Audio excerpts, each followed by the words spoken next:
हरि ओम तत्सत् श्रीमते रामचंद्राय नमः।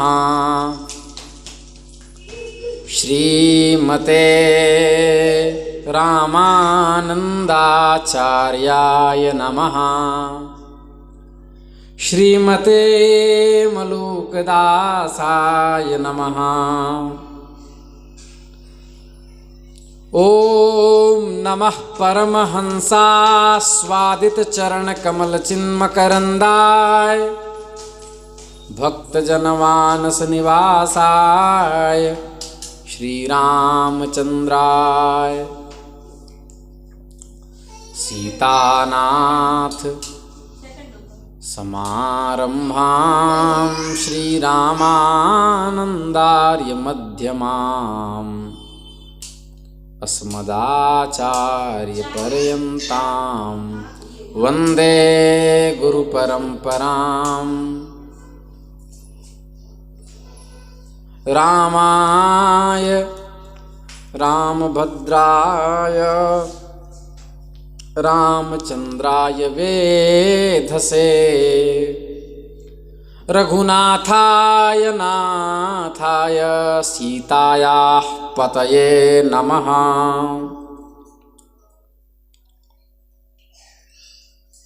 ओम नमः शिवाय ओम नमः शिवाय हर हर भोले नमः शिवाय।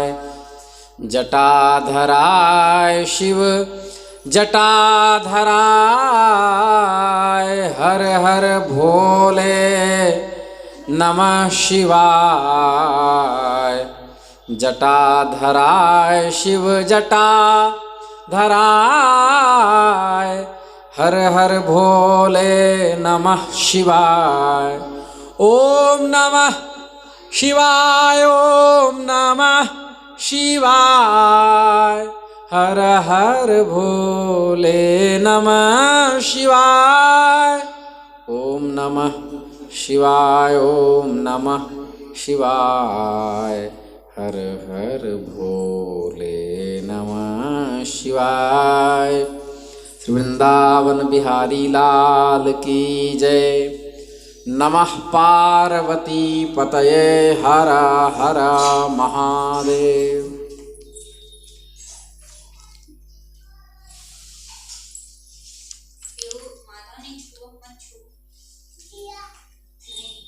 तो भगवत कृपा से हम लोग भगवत पाद के संन्यास परंपरा तक के चरित्र का श्रवण कर चुके हैं।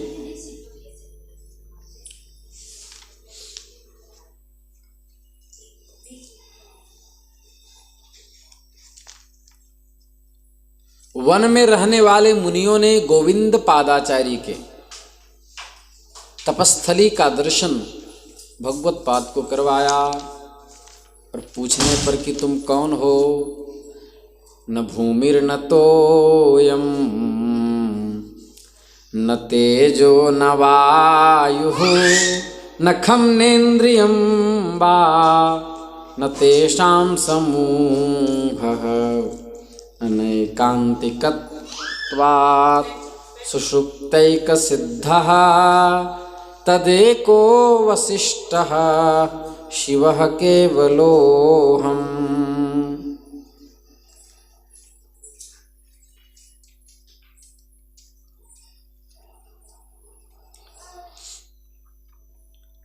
मैं शिव हूँ, मैं ब्रह्म हूँ, क्योंकि तद्विद्धि प्रणिपातेन परिप्रश्नेन सेवया उपदेक्ष्यन्ति ते ज्ञानम ज्ञानिनस्तत्त्वदर्शिनः। आत्म तत्व का उपदेश आचार्य से प्राप्त करने के लिए आचार्य को साष्टांग प्रणाम करना चाहिए। भगवत पाद ने प्रणाम किया तो उन्होंने पूछा तुम कौन हो? तो इन्होंने अपना परिचय ब्रह्म के रूप में दिया कि हम वह आत्म तत्व हैं, शिवः केवलोऽहम्। फिर भगवत पाद ने समाधि अवस्था में देखा तो ये साक्षात भगवान शंकर ही हैं।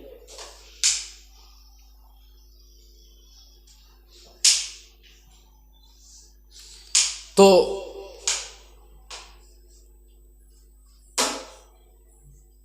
भगवत्पाद ने शास्त्रीय नियम तथा परंपरा की रक्षण के लिए गुरु तत्व के रूप में श्री गोविंद पादाचार्य को स्वीकार किया। गुरु जी ने दीक्षा दी, उपदेश किया, महावाक्य का उपदेश किया। महावाक्य क्या है?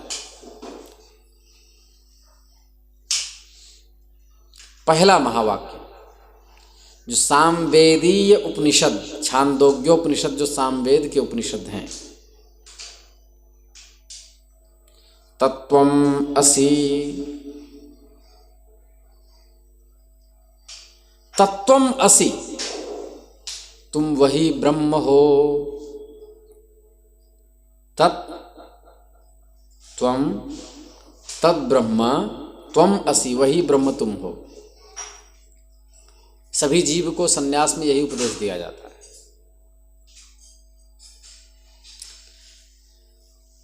अभी हम भगवत्पाद का चरित्र कह रहे हैं, इसलिए हम अद्वैत का ही आख्यान करेंगे।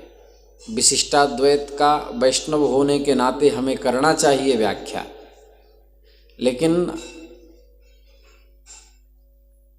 हम जब तक अद्वैत के रंग में रंग के नहीं बोलेंगे तब तक वह साहित्य उत्पन्न नहीं होगा।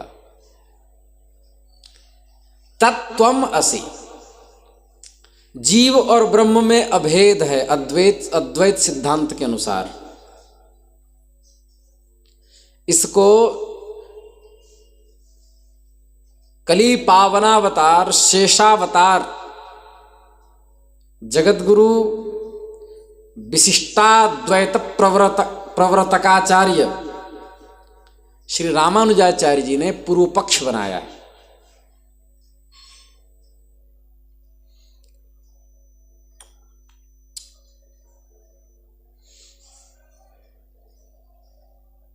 अहम ब्रह्मास्मि को वो कहते हैं कि ब्रह्म के बाद जो ङे प्रत्यय है वह सुपाम सुलुक पूर्व सवर्णान छया डाड्याया जाल, इस पाणिनि सूत्र से ङे का लुक हुआ है। मैं ब्रह्म के लिए हूं, मैं ब्रह्म नहीं हो सकता। जीव और ब्रह्म और माया सदा भिन्न भिन्न है, लेकिन अद्वैतवाद में परमहंसावस्था की जो बात है वो कह रहे हैं, सामानाधिकरण्य वाक्य के द्वारा आचार्य उद्दालक अपने शिष्य श्वेत केतु को ब्रह्मात्मैक्य का उपदेश कर रहे हैं। कह रहे हैं तत्त्वम असि, ये किसका वाक्य है? उद्दालक का। श्वेत केतु को उपदेश कर रहे हैं छांदोग्योपनिषद में, तुम वह ब्रह्म हो। दूसरा उपदेश किया महावाक्य का, पहला तत्त्वम असि, दूसरा उपदेश किया जो ऋग्वेद के ऐतरेयोपनिषद का वाक्य है, प्रज्ञानम ब्रह्म।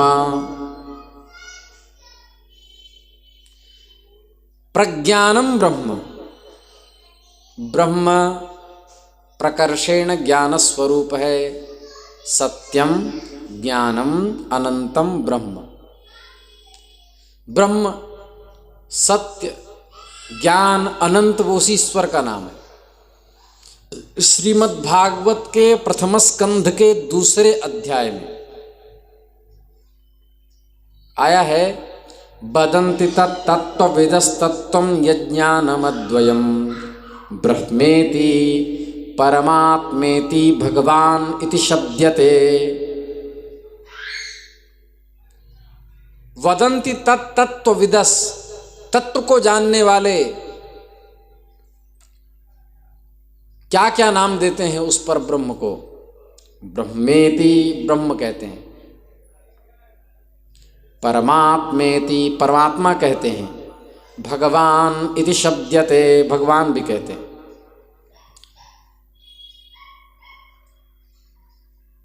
यह वाक्य बतलाता है ब्रह्म ज्ञान स्वरूप हैं, प्रकर्षेण ज्ञानवान है। ऐसा नहीं कह सकते। ज्ञानवान का मतलब ज्ञान वाला, तो ज्ञान अलग और ज्ञानाधिकरण अलग, जो नैयायिकों का मत है, ज्ञानाधिकरणम आत्मा। लेकिन यहाँ पर अर्थ है ज्ञान का अधिकरण आत्मा नहीं है। उपनिषद के अनुसार ज्ञान ही आत्मा है, मतलब ज्ञान ही ब्रह्म है। ज्ञान और ब्रह्म में कोई अंतर नहीं। कदाचित यदि आत्मा में ज्ञान रहती है ये अर्थ कर देंगे तो इसका मतलब कभी कभी ज्ञान नहीं रहती, तो ये श्रुति व्यर्थ हो जाएगी। इसलिए नैयायिकों का ये मत वेदांतियों के यहाँ खंडित हो जाता है। वो कहते हैं, नैयायिक कहते हैं ज्ञानाधिकरण आत्मा, न्याय शास्त्र के लोग, ज्ञान का अधिकरण आत्मा, मतलब अधिकरण आत्मा हुई, उस पे ज्ञान रहता है।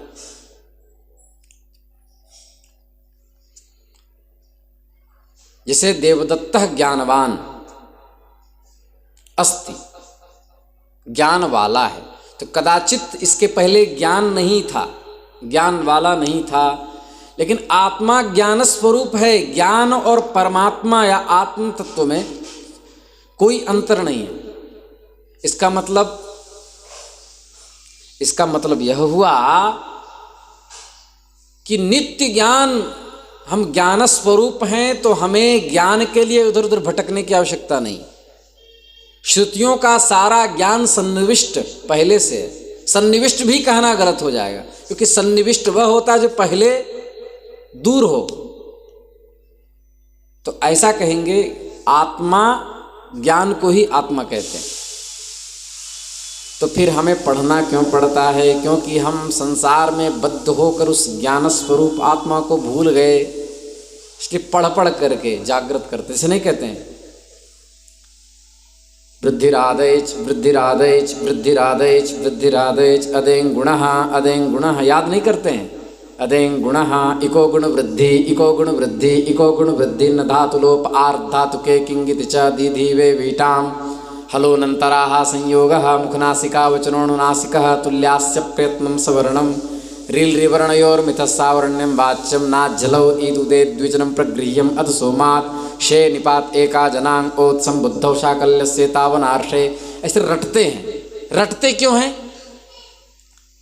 ताकि जो ज्ञान हमारा माइक संबंध से धूमिल हुआ है, आत्मा पर जो धूल चढ़ गई है, वो बार बार साफ करते हैं।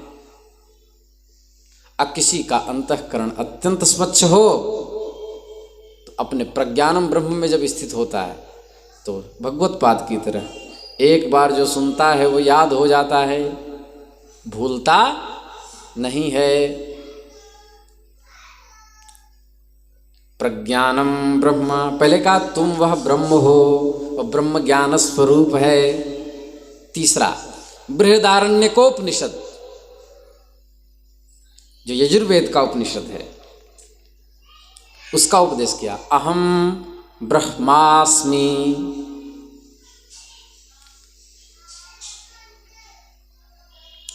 आचार्य की सन्निधि में मीमांसा के उक्त न्यायों के अनुसार वेदांत का जो श्रवण करता है और जब अद्वैत ज्ञान से संपन्न मुमुक्षु महापुरुष होता है, तब कहने लगता है मैं ब्रह्म हूं, अहम ब्रह्मास्मि, मैं ब्रह्म हूं। ये उपदेश किया। यह अनुभव साक्षात्कार स्वरूप होता है। इस ज्ञान के उद्भूत होने से संपूर्ण अज्ञान का विनाश हो जाता है। ऐसा गोविंद पादाचार्य ने अपने शिष्य भगवत पाद को उपदेश किया। चौथा मंत्र जो अथर्ववेद के मांडुक्योपनिषद से, ये सब महावाक्य हैं चारों वेद के एक एक।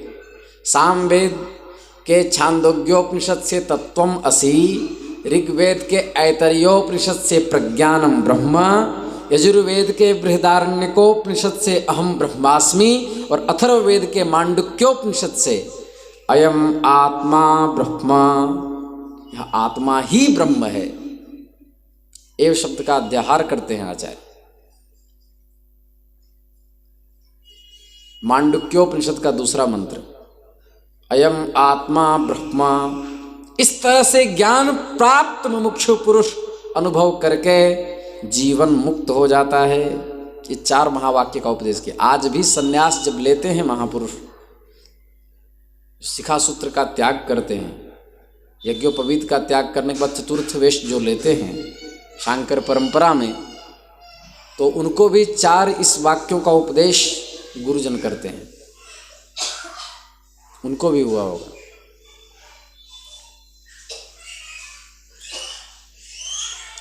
तो गुरु परंपरा आई। महर्षि पराशर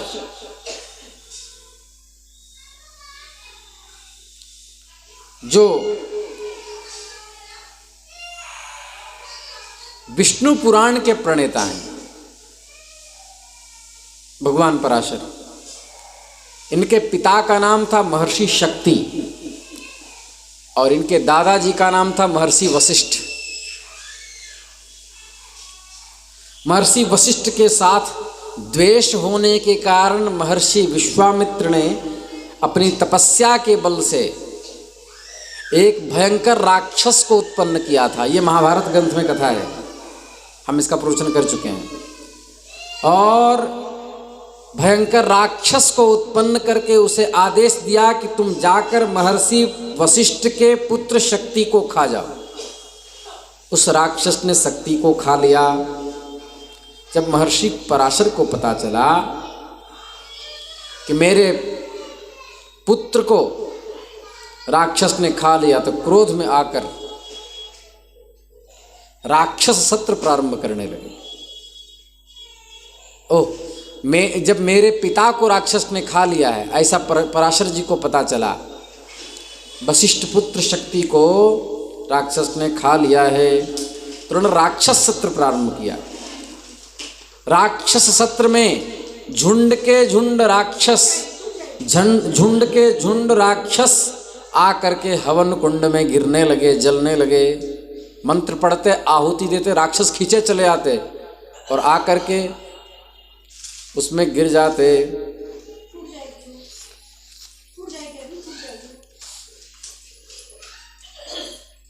स्वाहा शब्द का उच्चारण करते ही सारे राक्षस आकर के कुंड में गिरकर भस्म हो जाते। तब महर्षि वशिष्ठ ने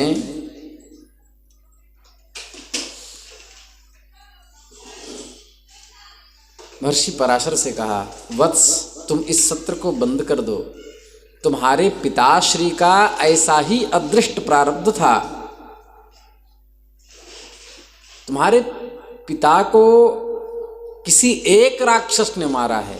इन सभी राक्षसों का तो दोष नहीं है, बेचारे निर्दोष हैं। ऐसा मत करो। उसी समय महर्षि पुलस्त भी वहां आ गए, जिनके कुल में रावण की उत्पत्ति हुई है। महर्षि पुलस्त भी आ गए। उन्होंने प्रसन्न होकर के कहा, जब राक्षस सत्र बंद कर दिया महर्षि पराशर ने, कहा, पितामह के कहने मात्र से तुमने सत्र बंद करके मेरे वंश को विनष्ट होने से बचा लिया, क्योंकि पुलस्त राक्षसों के कुल के महर्षि थे। तो मैं तुम्हें आशीर्वाद देता हूं, तुम पुराण संहिता के रचयिता बनोगे। महर्षि पुलस्त के वचनों का अनुमोदन महर्षि पराशर ने किया और उन्होंने विष्णु पुराण की रचना की। श्री विष्णु पुराण भगवान पराशर का है, जिस पर श्रीधरी टीका भी है। बहुत विशिष्ट ग्रंथ है। जो भी लोग मुझे चैनल के माध्यम से सुन रहे हैं, ये ध्यान से सुने।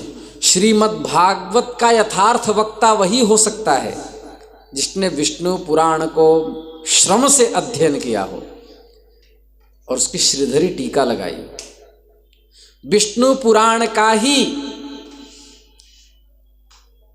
विवेचन श्रीमद् भागवत में हुआ है। विष्णु पुराण भगवान वेदव्यास जी के पिता का ग्रंथ है। महर्षि व्यास माता सत्यवती से उत्पन्न हुए हैं, महर्षि पराशर के माध्यम से। उपरीचर नामक वसु ने अपने तेज तत्व को एक पत्र में स्थापित करके पक्षी को दिया था कि मेरी पत्नी ऋतुमती है और उनको जाकर के ये दे देना, वो सूंघ लेगी। जब वह पक्षी लेकर के उड़ने लगी, महाभारत ग्रंथ में कथा है, तो चील और कौवे और बाजों ने झपट्टा मार दिया। वह शेन सोचा कि जान बची तो लाखों पाए, लौट के बुद्धू घर को आए। उसके मुख से वह पत्र छूट गया। उस पत्र को छूटते ही मछली उस ऊपरी चर के वीर्य तत्व को निगल गई, जिसके गर्भ में एक कन्या हो गई। उस मछली को किसी व्याध ने पकड़ा और व्याध ने मछली को फाड़ा, तो वह मछली अपने पेट में कन्या को ली हुई थी। ऊपरी चर ने संकल्प से तेज उत्पन्न किया था, इसलिए वो अमोघ वीर्य था, उसका नाश नहीं हो सकता था। तो उसके बाद वह सत्यवती, लोग कहते हैं कि सत्यवती दास की पुत्री थी, ऐसा नहीं है। केवट की पुत्री थी, ऐसा नहीं है। दास्य ने उनको पाला था। वस्तुतः वो ऊपरी चर, जिनके रथ आकाश में उड़ते थे, ऐसे महापुरुष, वो क्षत्रिय शिरोमणि थे और उनकी पुत्री थी। तो सत्यवती क्षत्राणी हुई। महर्षि पराशर ने देखा तो उसके शरीर से मछली की गंध हमेशा आती थी, उनके शरीर से। लेकिन प्रारब्धवशात उचित मुहूर्त देख करके नाव वह चलाती थी, अपने पिता के नाव का कुछ कार्यभार वहन करती थी। महर्षि पराशर उस नाव में बैठे, उन्होंने कोहरे की सृष्टि कर दी और कुक्षी प्रदेश का स्पर्श कनिष्ठिका से किया और संकल्प किया। संकल्प करते ही आज्ञा लेकर सत्यवती ने कहा कि लोग क्या कहेंगे कि कौमारावस्था में यह पुत्रवती हो गई। तो बोले कि प्रारब्ध ही ऐसा है, क्योंकि तुम्हारे गर्भ से भी जो प्रकट होने वाला है वह बालक विश्वविख्यात विद्वान और भगवत अंश के, भगवान के कलावतार होंगे और वो वेदों के विभाजन करेंगे, पुराणों के रचयिता होंगे। उसी समय भगवान व्यास संकल्प करते ही गर्भ से प्रकट हुए, प्रकट होते ही बड़े भी हो गए। इसलिए वहाँ पर वह दैवीय सृष्टि है। वहाँ पर ये कल्पना नहीं करनी चाहिए कि वह क्षत्रिय की लड़की, अब भगवान पराशर ब्राह्मण हो करके ये वर्ण संकरता कैसे हो गई, क्योंकि वह दिव्य शरीर है। नहीं तो क्या एक दिन में लड़का आधे घंटे में बड़ा हो जाता है क्या? अब बड़े हो गए और ये भी कहे माँ जब तुम मेरा स्मरण करोगी तो मैं आ जाऊंगा, मैं तप करने जा रहा हूं। तो महर्षि व्यास माता सत्यवती में उत्पन्न महर्षि पराशर के पुत्र थे। उनके पुत्र थे महात्मा शुकदेव। उनकी महिमा कौन नहीं जानता। हम लोग लगभग 2.5 वर्षों तक, 3 वर्षों तक उनकी महिमा और उनके वचन से हमने श्रीमद् भागवत का श्रवण ग्रंथ के माध्यम से किया। शुकदेव जैसे परमहंस श्री व्यास जी के पुत्र हैं। उनके शिष्य हुए महर्षि गौड़पादाचार्य, उनके शिष्य हुए श्री गोविंद पादाचार्य, उनके शिष्य हुए श्री भगवत्पाद, उनके शिष्य हुए श्री पद्मपादाचार्य, हस्तामलकाचार्य, तोटकाचार्य, सुरेश्वराचार्य। करते करते अभी तक परंपरा चल रही है।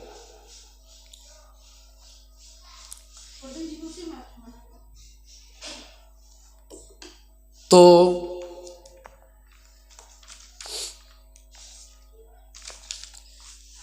ये उपदेश सुन करके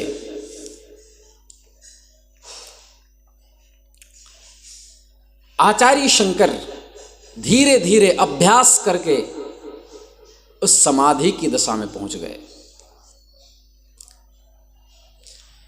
पातंजल योग दर्शन के प्रथम पाद के 17वें श्लोक में वर्णन है, 16वें श्लोक में भी वर्णन है और 18वें श्लोक में भी वर्णन है। समाधि 2 होती है, संप्रज्ञात समाधि और असंप्रज्ञात समाधि। वितर्क विचार आनंद अस्मिता रूपानुगमात संप्रज्ञातः। वितर्क आनंद, विचार, अस्मिता, स्वरूप संबंध के कारण जो चित्त वृत्तियों का निरोध हो जाता है, संसार से चित्त वृत्तियां हट जाती है, तो जो ध्येय परमात्मा होता है वह चिंतन का आकार बनता है। इसलिए इसको संप्रज्ञात समाधि कहते हैं। सम्यक, संप्रज्ञात का व्याकरण से व्युत्पत्ति क्या करेंगे? सम्यक संशय विपर्य रहितत्वेन प्रकर्षेण ज्ञायते ध्येयस्य स्वरूपम येन स संप्रज्ञातः। यह संप्रज्ञात शब्द का अर्थ है। संप्रज्ञात समाधि के भी 4 प्रकार हैं। सवितर्क संप्रज्ञात समाधि, सविचार संप्रज्ञात समाधि, अस्मितानुगत संप्रज्ञात समाधि और आनंदानुगत संप्रज्ञात समाधि। इसको सरल अर्थ में समझें। इसमें ध्याता जो ध्यान करने वाला है और ध्येय जो ब्रह्म है, दोनों का भेद बना रहता है कि वह ब्रह्म है, मैं ध्यान करने वाला, मैंने एक ज्ञान रहता है कि मैंने ध्यान लगाया है, तो संप्रज्ञात समाधि है। असंप्रज्ञात समाधि क्या है? असंप्रज्ञात समाधि को महापुरुष अभी हमारे मलुकपीठ आश्रम में हैं, मैंने दर्शन किया है, उनका जूठन प्रसाद भी प्राप्त किया है। वो वृंदावन छोड़कर नहीं जाते। उनको गुरुदेव भगवान परमहंस जी कहते हैं, परमहंस बाबा। देखने में एकदम दुबले पतले लगते हैं, लेकिन उच्च कोटि के महापुरुष हैं। हम यहां तक कहें कि वो भगवत प्राप्त महापुरुष हैं। कई बार तो 10-10 दिन तक दरवाजा नहीं खुला।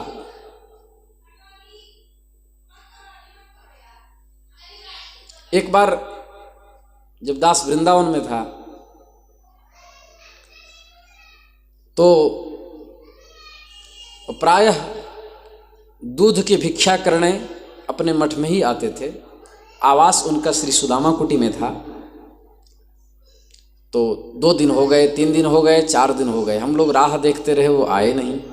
5वां दिन महाराज जी का आगमन वृंदावन हुआ, कथा में थे। तब महाराज जी ने कहा कि क्या परमहंस जी नहीं आते हैं क्या?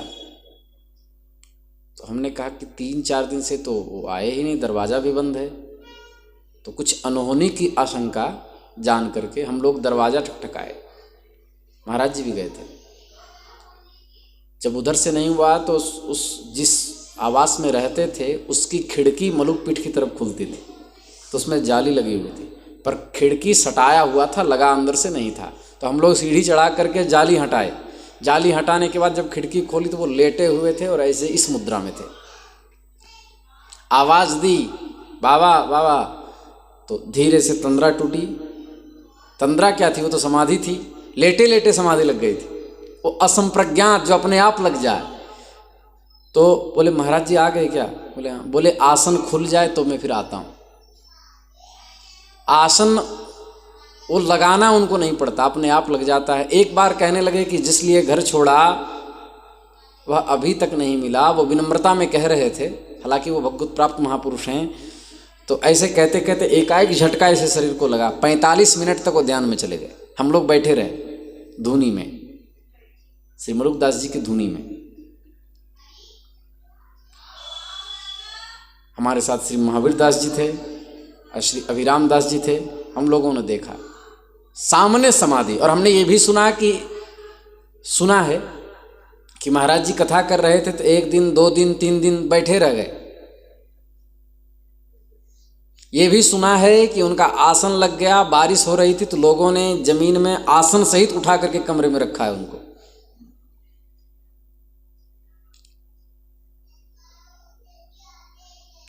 और दूध आहार है उनका।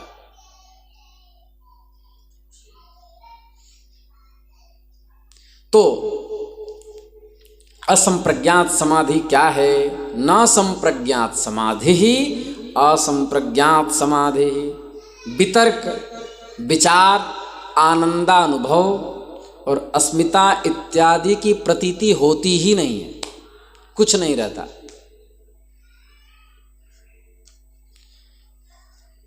इसलिए महर्षि पतंजलि के शब्दों में असंप्रज्ञात समाधि कहते हैं विराम प्रत्ययाभ्यास पूर्व संस्कार शेषोन्य,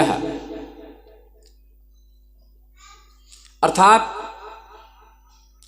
प्रयत्न विशेष अभ्यास और संस्कार विशेष शब्द से संपूर्ण इंद्रियों का निरोध हो जाए, वह असंप्रज्ञात समाधि है। आचार्य शंकर असंप्रज्ञात समाधि में पहुंच गए थे। यही स्थिति उनके प्रिय शिष्य हस्तामलक में भी हुई थी। आंखें खुली रहती, मुंह खुले रह जाते और कई दिनों तक वो किसी से बोलते नहीं। वो जो अवस्था है साहब, वो जिसको लग गई फिर वो एक ही बात कहता है, मुझे अपने ही रंग में रंग ले मेरे यार सांवरे, मुझे अपने ही रंग में रंग ले मेरे यार सांवरे। अब वहां रहकर वो धीरे धीरे योगाभ्यास करने लगे नर्मदा के तट पर।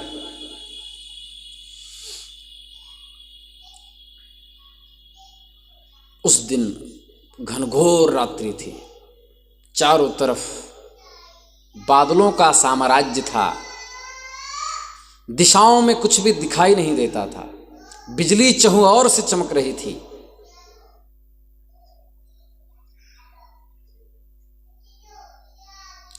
इंद्र के जो हाथी हैं जो जल बरसाते हैं,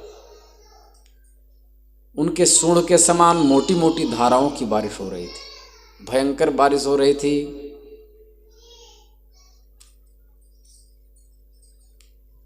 उत्तर प्रदेश में उतनी बारिश देखने को नहीं मिलती, मध्य प्रदेश में बारिश बहुत अच्छी होती है।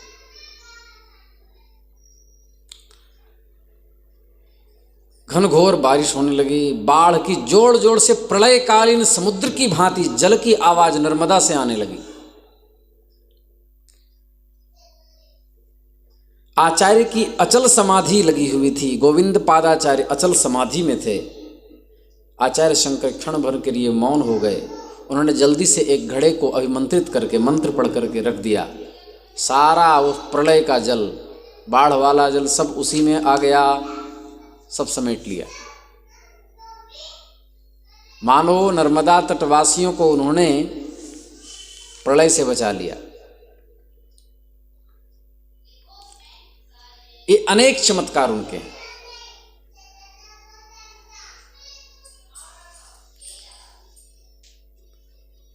धीरे धीरे योग की उस अवस्था को पहुंचने के बाद हमेशा चित्त प्रसन्न रहने लगा आचार्य शंकर का। कई लोग हमसे प्रश्न करते हैं कि हमेशा खुश रहने का क्या उपाय, कोई दुख स्पर्श ही न करे। इसका बहुत सुंदर उपाय है और हम उस दिन गीता जी में कह चुके हैं।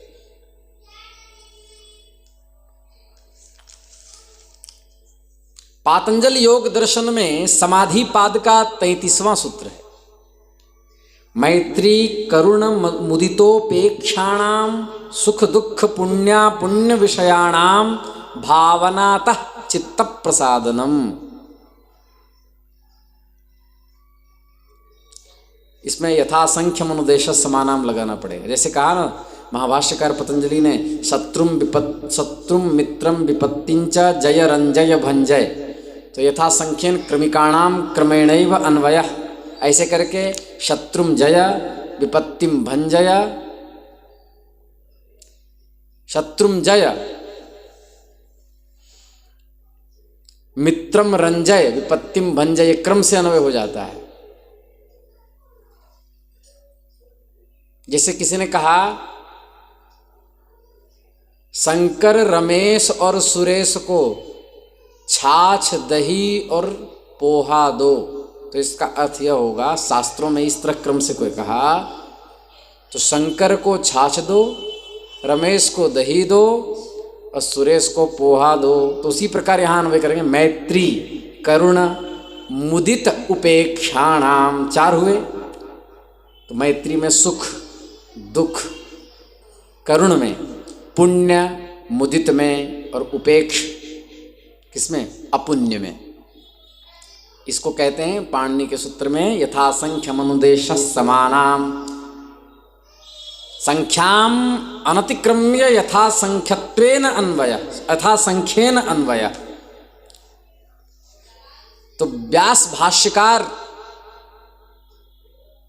का कहना है, क्योंकि पातंजल योग दर्शन पे, पातंजल महर्षि पतंजलि के योग दर्शन में, पातंजल योग दर्शन जो ग्रंथ है उस पर व्यास भाष्य अत्यंत प्रसिद्ध है। उस भाष्य में भाष्यकार अर्थ करते हैं, मैत्री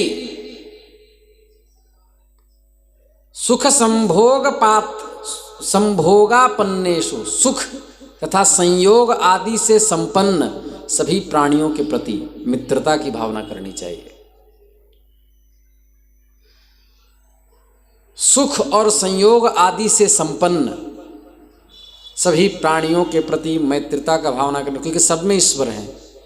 तो सबसे हमारा संयोग हुआ कि नहीं हुआ? सब में जब ईश्वर तत्व है, सब में आत्म तत्व है, तो वह हमारा ही तो हुआ।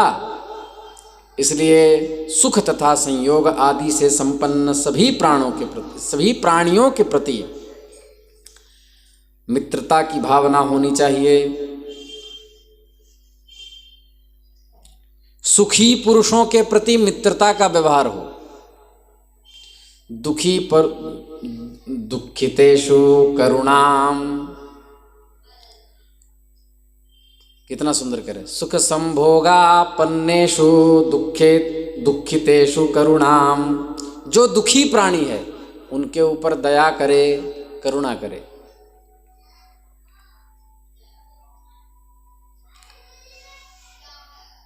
श्री मलुकदास जी की वाणी, नावो रीझे जप तप कीने, न आत्म के जारे, नावो रीझे धोती टांगे, न काया के पखारे, दया करे धर्म मन राखे, जग से रहे उदासी, अपना सा दुख सबका जाने, ताहि मिले अविनाशी, सहे कुशब्द बादहूँ त्यागे, छाड़े गर्भ गुमाना,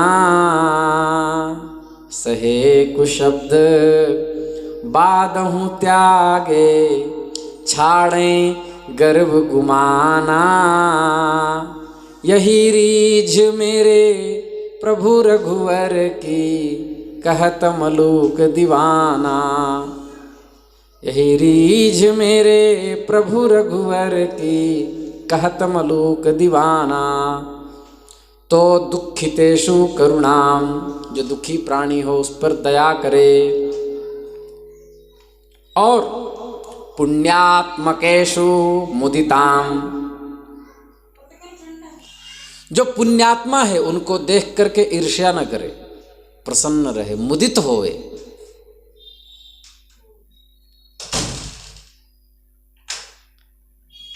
पुण्यात्माओं को देख करके मुदित होवे, और जो पापात्मा हैं अपुण्यशीलेषु उपेक्षाम, जो पापात्मा हैं उनको देख करके उपेक्षा की भावना रखे। उपेक्षा का अर्थ है न उससे दोस्ती न बैर।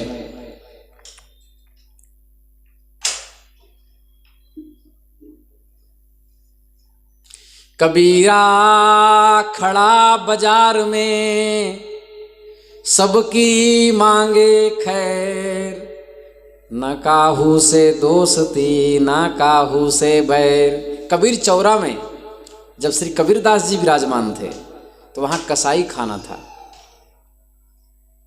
और बहुत से जानवर कटते थे, भैंसे आदि। तो किसी ने कहा, महाराज आप इन कसाईयों के बीच रहते हैं, आपको पाप लगेगा। तो उस समय उन्होंने ये बात कही, क्या ये बात यहाँ लगती है? कोई पापात्मा है तो हमें क्या लेना देना? कबीरा तेरी झोपड़ी गलकट्टों के पास, जो करेगा वो भरेगा, तू क्यों हो उदास। कबीरा तेरी झोपड़ी गलकट्टों के पास, जो करेगा वो भरेगा, तू क्यों हो उदास। तो कबीरा खड़ा बाजार में सबकी मांगे खैर, न काहू से दोस्ती न काहू से बैर। तो इसका मतलब क्या हुआ? मैत्री करुणा मुदितोपेक्षाणाम सुख दुख पुण्या पुण्य विषयाणाम योग दर्शन भावनातः चित्त प्रसादनम।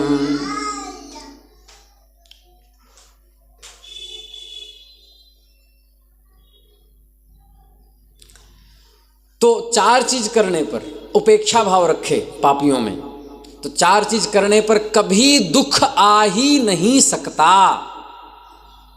क्या क्या करना? सुख समृद्धि से संपन्न प्राणियों के प्रति मित्रता की भावना रखना, दुखियों के प्रति करुणा की दया की भावना रखना, पुण्यात्माओं के प्रति प्रसन्नता की भावना रखना, और पापात्माओं की प्रति उपेक्षा की भावना रखना। जो ये चार गुण अपना लेते हैं वो कभी जीवन में दुखी नहीं होते।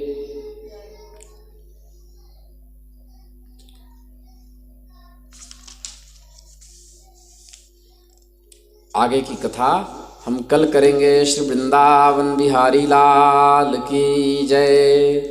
नमः पार्वती पतये हर हर महादेव। कल हम लोग सुनेंगे भगवत पाद का काशी आगमन और सनंदन को दीक्षित करना, सबसे प्रथम शिष्य आचार्य के। सीताराम सीताराम सीताराम जय सीताराम।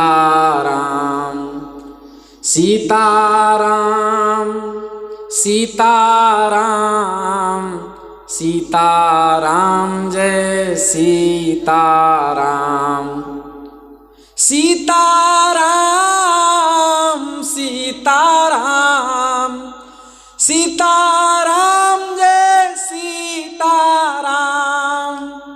सीताराम सीताराम सीताराम जय सीताराम। सीताराम सीताराम सीताराम जय सीताराम। नमः पार्वती पतये हर हर महादेव।